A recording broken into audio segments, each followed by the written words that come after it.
ఓం పరబ్రహ్మ పరమాత్మ నమః జగత్ప్రతిస్తే పరబ్రహ్మ హరి హరాయ గుణాత్మ సర్వభూతికాం దర్శ దర్శ దత్తాత్రేయం సంతిని సిద్ధి కురు కురు కురు కురు కురు స్వాహ. ప్రజలందరికీ నమస్కారము. ఈ రోజు మనం తెలుసుకోవాల్సింది ధనుసు రాశి ఫలితాలు. ఈ ధనుసు రాశి వాళ్ళకి మూలా నక్షత్రము, పూర్వాషాఢ నక్షత్రము, ఉత్తర ఉత్తర ఆషాఢ నక్షత్రము కలిస్తేనే ఈ జాతక ఫలితము ధనుసు రాశి ఫలితాలు. ఈ ధనుసు రాశి ఫలితములో చూసుకుంటే అదృష్టము, జీవితము, లలాటకము, యోగము, నక్షత్రము, స్థానబలము, పూజ బలము. ఈ జాతకములో ఉండవలసిన వాళ్ళకి అదృష్ట గడియలు, రావు గడియలు, లక్ష్మీ గడియలు. ఓం నమ శివాయ మహాదేవ శంభో శంకరి. ఈ ధనుసు రాశి వాళ్ళకి అదృష్టములో జీవితము, లలాటకము, యోగము. ఆదాయములో చూసుకుంటే 14, 11, ఖర్చులో చూసుకుంటే 5, అవమానములో 7, రాజపూజిత 7. ఈ జాతక ఫలితములో చూసుకుంటే ఎక్కడికి పోయినా అదృష్టము, జీవితము, లలాటకము, యోగము, నక్షత్రము, స్థానబలము. ఈ ధనుసు రాశి వాళ్ళకి ఏ కార్యక్రమైనా, ఏ విషయమైనా, ఎంత ఆలోచనైనా కూడా ఎదుటి వాళ్ళని ఆకర్షణ వీళ్ళ దగ్గర ఉంటుంది. జన ఆకర్షణ అంటారు. జన ఆకర్షణ అంటే వీళ్ళ ముఖం చూడగానే, వీళ్ళ మాట చెప్పగానే మనం వాళ్ళ మాటని వినుకుంటాం. ఆ విధంగా అయిపోతుంది. కాబట్టి ఈ ధనుసు రాశి వాళ్ళకి మైండు, ఆలోచన విధానము రాంబాణం మాదిరిగా నడుస్తుంటుంది. మనం ఒక రాంబాణం వేసామంటే అది కరెక్ట్గా సెట్ కావాల్సిందే. వాళ్ళు ఒకటి ఆలోచించుకుని ఒక పని చేశారనుకోండి, ఆ పని కరెక్ట్గా 100% కరెక్ట్ సక్సెస్ కావాల్సింది. కానీ ఈ మధ్యలో వీళ్ళ మీద ఉండాల్సిన కొన్ని గ్రహ స్థితుల వల్ల కొంత అనుకూలం లేదు.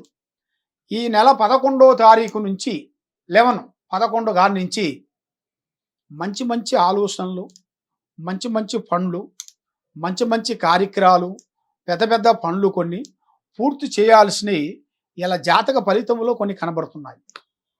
కాబట్టి వీళ్ళు ఏ పని అనుకొని పోతారో ఆ పని 100% సాధించుకొని రాగలుగుతారు.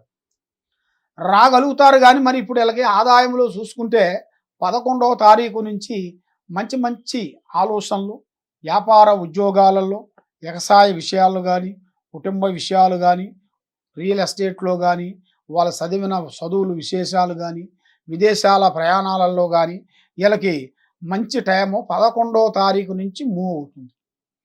ఈ 11వ తారీఖు నుంచి కరెక్ట్గా 15 రోజుల పాటు వీళ్ళ జాతకంలో అనేది మంచి మంచి శుభ ఫలితాలు రాబోతున్నాయి. కాబట్టి ఈ టైంలో వీళ్ళు అశ్రద్ధ కాకోకుండా కొంచెం కృషి చేసి దానికి ఒకదానికి మూవ్ అయిపోయి ఒక పనికి ఇంకొక పని మనకి ఎదురవుతే ఆ పని వల్ల మనకి ఏదో ఒక టైం అనేది మనకి జయప్రదమయ్యే మార్గాలు ఉన్నాయి. కానీ శని ప్రభావం కొంచెం తిరుగుతుంది. రావు కేతువులు ఎక్కువగా కనబడుతున్నాయి. కేతు బంధాలు పెద్దగా వెలుగులో రావటం లేదు. రాజకీయ ఫలితాల్లో చూస్తే చాలా వరకు బాగుంది. రాజకీయ ఫలితాలలో వీళ్ళు ప్రజలకి ఎంతో వరకు సేవ చేయాలి, ఎంతో మేలు చేయాలి అని చాలా వరకు అనుకుంటున్నారు. కాబట్టి ఆ రూట్లో పోతే బాగుంటుందా బాగోదా అనేట్టుగా చాలామందికి కొన్ని సందేహాలు కొన్ని ఉన్నాయి. కాబట్టి తప్పకుండా రాజకీయంగా ఫలితంలో చూసుకుంటే చాలా వరకు అభివృద్ధి అయ్యే మార్గాలు, పెద్ద పెద్ద పనులు, పెద్ద పెద్ద కార్యక్రమాలు, మంచి మంచి స్థానాలు కొన్ని పూర్తి చేసుకొని ప్రజలలో మంచి స్పందన సాధించేసి, ప్రజల్లో మంచి పవర్ అనేది సాధించేసి అభివృద్ధిగా రావలసిన అతి మంచి మంచి పనులు దగ్గరలోనే రాబోతున్నాయి. తప్పకుండా వీళ్ళకి ఫలిస్తాయి, ఏం పర్వాలేదు. కానీ వీళ్ళు ఎక్కువగా పూజించాల్సింది మేనుగా ఆ భగవంతుడు పారార్థన అనేది తప్పకుండా శ్రీ కనకదుర్గ అమ్మవారు పారార్థన తప్పకుండా చేయాలి. ఆ కనకదుర్గ అమ్మవారు పూజలు చేసుకుంటే వీళ్ళకి కుటుంబంలో అష్టైశ్వర్యాలు, భాగ్యభోగాలు, మనశ్శాంతి, చేయాల్సిన కార్యక్రమాలు అభివృద్ధిగా అవుతాయి. దాంతోపాటు షిరిడి సాయిరాం, ఆ సాయిబాబా ఆశీర్వాదము తప్పకుండా వీళ్ళు తీసుకోవాలి. ఆ సాయిరాం ఆశీర్వాదం వల్ల వీళ్ళకి పట్టిన గ్రహాలు, పట్టిన దరిద్రాలు, పట్టిన శూన్యాలు తొలగిపోయే రోజులు వస్తున్నాయి. ఎక్కువగా పూజించాల్సింది కనకదుర్గ, సాయిరాం.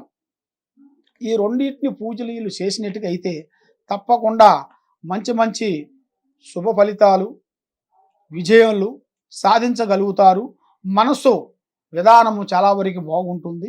కాబట్టి మీరు ఎక్కడెక్కడో పోయి ఏదేదో కష్టపడి ఏదేదో పూజలు చేయించుకొని నిరాశ చెంది ఉన్నారు. కాబట్టి తప్పకుండా ఈ నెంబర్కి మీరు ఫోన్ చేసి మీకు ఎలాంటి డౌట్ కానీ ఎలాంటి సందేహాలు కానీ ఉన్నా కూడా మాకు సంప్రదించండి. మీకు ఇంకా ఎలాంటి జాతక విషయాలలో, జాతక చక్రాలలో ఎలాంటి లోపాలున్నా, ఎలాంటి గడియలు చికాకులు ఇబ్బందులు ఉన్నా కూడా మమ్మల్ని మీరు ఒకసారి ఈ కింద ఉండాల్సిన నెంబర్కి సంప్రదించినట్లయితే మీకు చక్రం వేసేసి, జాతక చక్రం వేసేసి రావు కేతువు దశ ఎంతవరకు వచ్చింది, కుజ దశ, బలము దశ, యోగ దశ, కేతువు దశ, ఈ దశలలో ఏ దశలో ఉన్నారు మీరు, ఏ దశ నుంచి మీకు ఏ దశకి ప్రారంభం అవుతుంది, ఏ టైం నుంచి ఏ టైంలో మీరు ప్రారంభిస్తే మీకు మంచి జరుగుతుందో అనేది మేము స్థితిగతులను చూసి అన్ని విషయాలు మీకు వివరంగా చెప్పగలుగుతాము. సర్వోజన సుఖరో భవంతు. ఓం నమ శివాయ.